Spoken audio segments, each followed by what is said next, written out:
Something that's been really catching my eye recently is this app called Uber, and I've just been kind of interested in it. I've seen it everywhere, and I've heard a bunch of stories about it. It's just pretty much a ride-sharing app where if you're a driver, you pretty much just sit somewhere random and turn on your phone, and then just wait for a contact to say they need a ride. And if you need a ride, like let's say you had one too many beers with the friends, and you just need someone to take you home, you just open up the app, you click request a ride, and in 10 minutes, someone's going to be there to drive you home. Pretty convenient. And that's pretty much how Uber works. It's good for drivers if they want to make, a couple extra bucks on the side to supplement their income. It's good for people who need rides because there's actually a ton of situations like that where it could be convenient. Now, you guys know me. I'm not going to talk about whether or not I think it's safe. Let's get down to the numbers and let's talk about how much money you can actually make being a driver on Uber. Conveniently enough, I actually have a friend on Skype. I don't know him in real life, but I've met him through gaming. And this is where I got this topic from.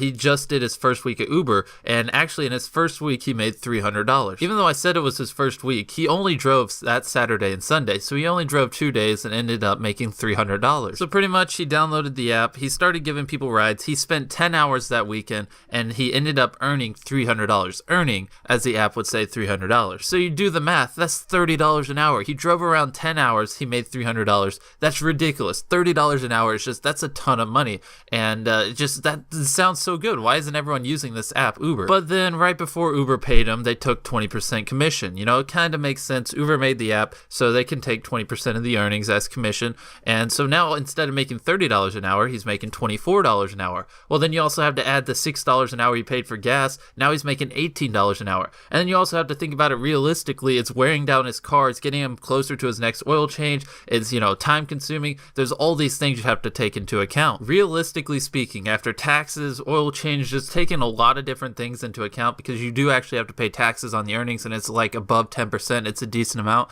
He made around $13, $14 an hour. Now, that's good. That's way above, minimum wage. If you have nothing better to do, making $14, $13 an hour just driving people around, heck, that's good. I would honestly do that. But I say all this because I don't want you to let the company fool you. They're going to trick you into thinking you're going to make $30, $40 an hour. But, you got to think about the 20% they're taking, just the wear and tear on your car, the gas prices, taxes. There's all these things. Now, you still do make a profit, and it's still, it's a decent amount after taking all that into consideration. And I'm not against it. If you have nothing better to do on your weekend, go drive some people around, make $100 to $200. There's no problem with that. But I just want to make sure you guys have a realistic viewpoint on it in case you ever consider getting into it. Something else that I see a lot, like when I was looking up information before I did this commentary, apparently there's a lot of people who complain about drunk people throwing up in the back of their car. It makes sense. These people are so drunk they can't drive themselves home. So, they use the app, they get a ride from you, you take them home.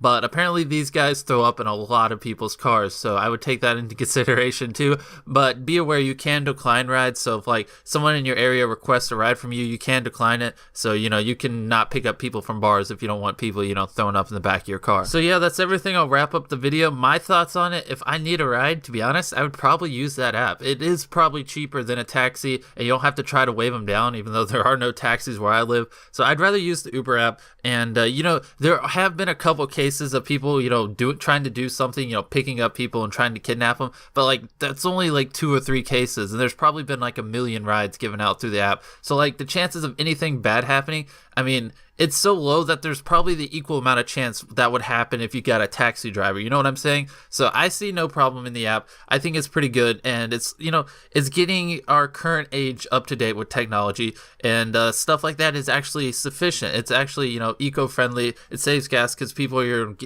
they're driving already. They might as well just pick other people up and share the ride. I don't know. I think the app's a good idea. I don't really understand why so many people hate on it, and obviously it's not a full-time job. It's just something that you can do to make money on the side, and that's pretty much my opinions. I've never used the app, but I might in the future. To be honest, I might drive people around on my weekends, because if I don't have anything to do, why not? I might just give it a try. But that's pretty much everything. Hopefully you enjoyed. No exception to the rule, do what you do to get by, cause the clock keeps ticking like a metronome, and my thoughts keep telling me to get me home, but my balls keep telling me to let me just let me That clock keeps ticking like a metronome, and my thoughts keep telling me to get me home, but my